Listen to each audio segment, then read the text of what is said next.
Eh bien, bonjour à tous. Bienvenue pour cette 12e édition de l'Observatoire de la fidélité qui se tient une nouvelle fois en distanciel. Je me présente, je suis Philippe Passot, directeur général d'Aquitem. Donc on va passer un petit moment ensemble avec des intervenants de qualité qui vont intervenir d'une manière assez rythmée sur différents sujets. Donc je vous fais un petit teaser de ce qui va se passer. Vous aurez l'intervention tout d'abord de Jean-François Trinque-Coste qui se présentera, chaque intervenant se présentera de manière un peu détaillée, qui va vous parler, vous présenter le résultat des travaux qui ont été menés par les étudiants Master 2 de l'IAE sur l'état de l'art de la fidélisation. Donc voilà, il vous en parlera un petit peu plus.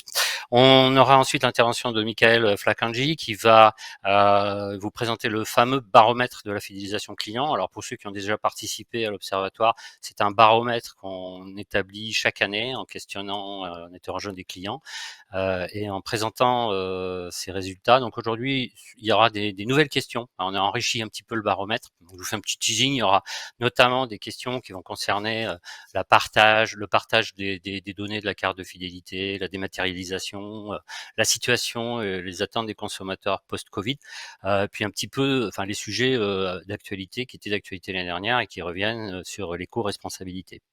On aura ensuite l'intervention de Juliette Passebois qui va vous présenter une étude menée avec les étudiants de Master 1 de l'IAE.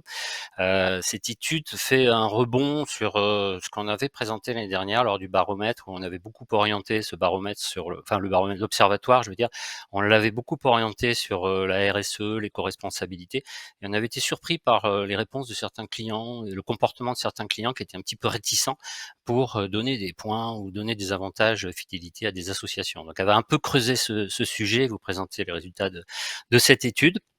Et ensuite, on aura l'intervention de mesdames Weslati et de Paris, qui vont vous présenter une réflexion sur la reconsidération de l'humain dans la relation client. Donc ça, c'est très intéressant. C'est un sujet aussi d'actualité. Pour information, elles vous en parleront peut-être. Elles ont obtenu, dans le cadre de ces travaux, le Til d'or au colloque d'Étienne Til, qui est un colloque dédié au marketing.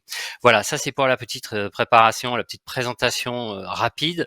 L'Observatoire de la fidélité, pour ceux qui ne connaissent pas, c'est la réunion de l'entreprise Aquitem, qu'on dirige avec Agnès, et de l'IAE de Bordeaux, qui est en fait l'école de management de l'Université de Bordeaux, et de l'IRGO, qui est le laboratoire de recherche en gestion.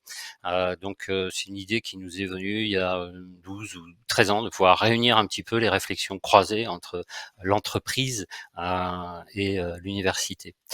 Donc vous pouvez retrouver les publications, les résultats de travaux qui ont été poussés sur le blog, dont voici l'adresse. C'est assez facile à trouver, Observatoire Fidélité, c'est bien référencé sur le web. Donc sur ce site, vous trouverez également dans quelques temps, on vous en informera, un le rapport annuel qui sera publié, le fameux rapport annuel qu'on publie tous les ans et qui sera publié après la conférence.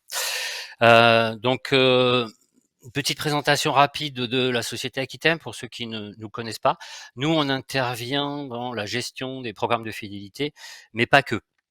En fait, pour nous, un programme de fidélité, c'est la partie visible de l'iceberg. Si on nous demande simplement de remplacer une carte à tampon par une solution numérique, ça va pas nous intéresser. En fait, le programme de fidélité pour nous, ça doit pas être une fin, mais ça doit être un moyen. Un moyen de collecter des données, de pouvoir nettoyer ces données, de pouvoir les ordonner, de pouvoir les mettre à disposition de nos clients qui sont de grandes enseignes de la distribution spécialisée, de les commenter, de les utiliser. Voilà. Donc en fait, l'ensemble de ces données qu'on collecte par centaines de millions vont nous servir par la suite à proposer à nos clients des solutions de reporting, de BI, d'analyse, de data vis, voilà. Donc on est, aujourd'hui, 120 salariés. Notre valeur ajoutée, c'est de travailler sur différents axes, sur différentes sortes d'intelligence. On a tout d'abord l'intelligence que j'appellerais logicielle, qui est, constituée de nos différentes plateformes et solutions logicielles. Donc plateforme de gestion de campagne, plateforme de data visualisation, plateforme de reporting. Enfin, tout ça, c'est intégré, mais c'est mis à disposition de nos clients. Ensuite, l'intelligence, évidemment qui est d'actualité, c'est l'intelligence artificielle, avec nos équipes de recherche et développement qui travaillent, d'arrache-pied sur ce sujet et qui permet, de pousser des recommandations, des analyses et d'aller, un petit peu plus loin dans l'analyse de données et dans la relation client. Et enfin, je dirais peut-être même surtout, la troisième intelligence qu'on met en œuvre, c'est l'intelligence naturelle. C'est, l'accompagnement, l'humain, l'accompagnement de nos équipes, hein. On a pas moins de 16 chefs de projet parmi, l'ensemble de nos salariés, donc on a, 15 métiers chez nous, hein, du très technique au très marketing, mais surtout on privilégie l'accompagnement des enseignes pour pouvoir, utiliser les outils qu'on met à disposition, pouvoir, interpréter les données et les exploiter et en faire quelque chose. Pas simplement avoir un entrepôt de données, qui est juste présenté à nos clients. Voilà. Donc ça, c'est sur, l'activité Aquitaine. L'idée effectivement ensuite, c'est de pouvoir communiquer aux clients, au bon endroit, là où ils se trouvent, au bon endroit, au bon moment, sur le bon sujet, sur le bon canal. Donc on a bien sûr exploité, tous les canaux, qu'il s'agisse de, courrier, de mailing, de SMS, de wallet, voilà, de façon à pouvoir, parler aux clients, que ce soit de manière transactionnelle ou de manière, relationnelle et en essayant d'associer l'efficacité de la communication avec la sobriété numérique. C'est-à-dire que, c'est bien d'avoir, des bases de données, de millions de clients, mais il faut parler, aux bons clients au bon moment, cibler, ne pas inonder les clients, ne pas disperser les messages, et les rendre, efficaces et sobres.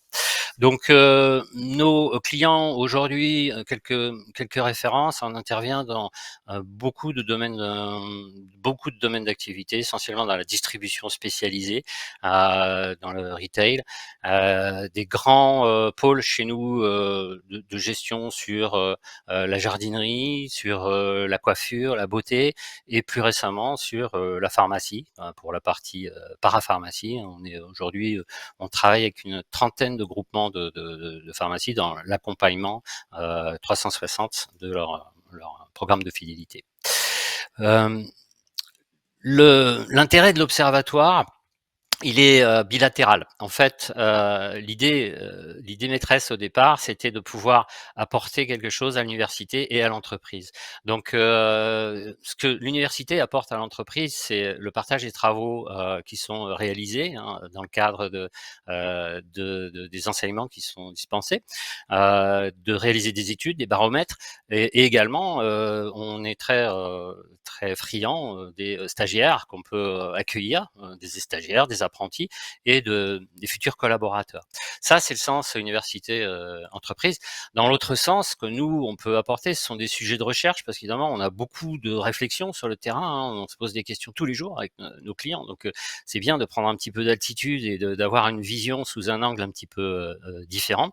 Des datas, alors ça, effectivement, parce que vous l'avez compris, on gère des quantités astronomiques de données pour l'ensemble des enseignes avec lesquelles on travaille.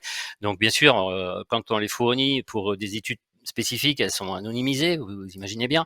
Et puis c'est toujours avec l'accord des enseignes. Mais ce sont des terrains de jeu qui sont assez importants et très intéressants pour les travaux universitaires.